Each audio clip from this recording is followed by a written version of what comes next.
Me parece muy bueno y hay que celebrar que estamos hablando de una política de Estado. No es menor, en los tiempos tan complejos de la política nacional o internacional, decir que estamos hablando de una política de Estado que podemos ubicarla que empezó en el 2015, es el tercer periodo de gobierno en la construcción de esta política de Estado y creo que hay que festejar eso y difundirlo y así proyectar esta convocatoria puntual que estamos hablando de una política de Estado que más allá de los cambios de gobierno se ha sostenido, profundizado y ampliado en sus objetivos, contenidos, expectativas también.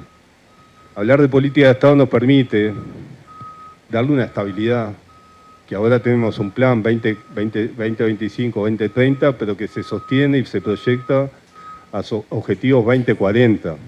Eso se puede hacer cuando hablamos de política de Estado y es el mensaje que queremos transmitir, que el plan 2025-2030 se enmarca, como dicen ustedes, un proyecto aspiracional o la aspiración 2040, que además están muy claros los indicadores, los objetivos, qué buscamos, los números, de acá al 2040. Entonces, primer cuestión, reivindicar. Estamos hablando de una política de Estado tan necesaria y en este caso más cuando hablamos del reconocimiento, visibilidad, lugar de las mujeres en el campo, es necesario pensarlo en clave de política de Estado y en tiempo, porque sobre todo lo que se va dando en este proceso es un cambio cultural de reconocimiento, dignificación del papel protagónico que tienen las mujeres en la ruralidad.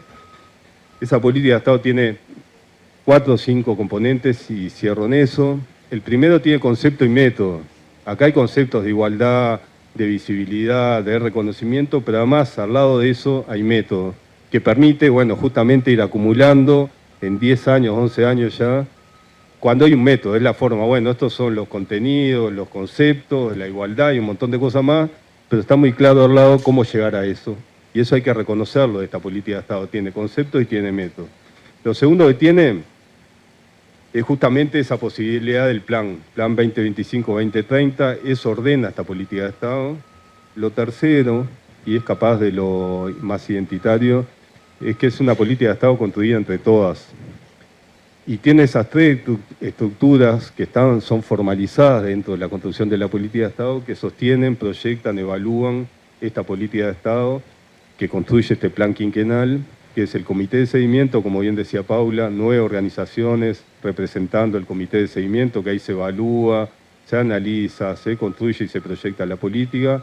Está la Comisión del Ministerio de Ganadería, donde hay representantes de todas las unidades y dirección del Ministerio de Ganadería en el seguimiento de la política interna dentro del Ministerio, y está la Comisión de la Institucionalidad Agropecuaria, donde están representantes de todos los institutos, mujeres principalmente, no solo, de todos los institutos que le dan seguimiento a la política. Entonces, una política podemos hablar que se construye de una manera colectiva, participativa, con ámbitos creados para eso.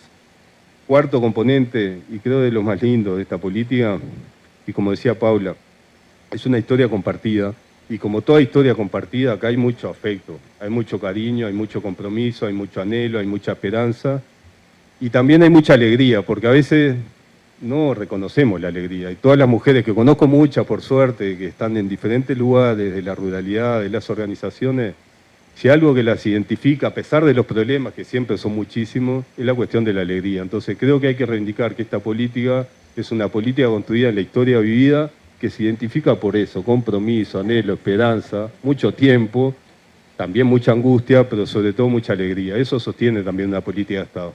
Y lo último, con esto cierro, esta política de Estado a partir de esta administración tiene presupuesto. Y eso es un cambio muy importante. Una política puede estar notable en los conceptos, métodos, pero a veces si no tiene ese presupuesto, que no es tanto, y nos hubiese gustado que sea bastante más, pero bueno, logramos que la política de género del agro esté presupuestada y eso permite, entre otras cosas, la continuidad, ampliar algunas de las convocatorias, pero es el quinto componente que en esta administración empieza a tener, es una política de Estado que tiene presupuesto propio y le da, bueno, esa posibilidad de proyectarla, le da autonomía, no dependemos si hay o no proyectos, si hay plata o no. Entonces creo que ese es el quinto componente que tiene esta política de Estado, que hoy en día tiene presupuesto propio. Así que muchas gracias, sobre todo a las mujeres rurales, en este caso de Soriano, pero alguna más que anda por ahí. Realmente nos da orgullo al Uruguay, no solo al Ministerio, a la unidad de género, que me olvidé de reconocerla, sino que dado al país, que este país agropecuario pueda hablar acá y afuera, que este país construyó una política de Estado en torno al derecho al reconocimiento de las mujeres rurales. Y las protagonistas ahí son ustedes, no hay duda. Gracias.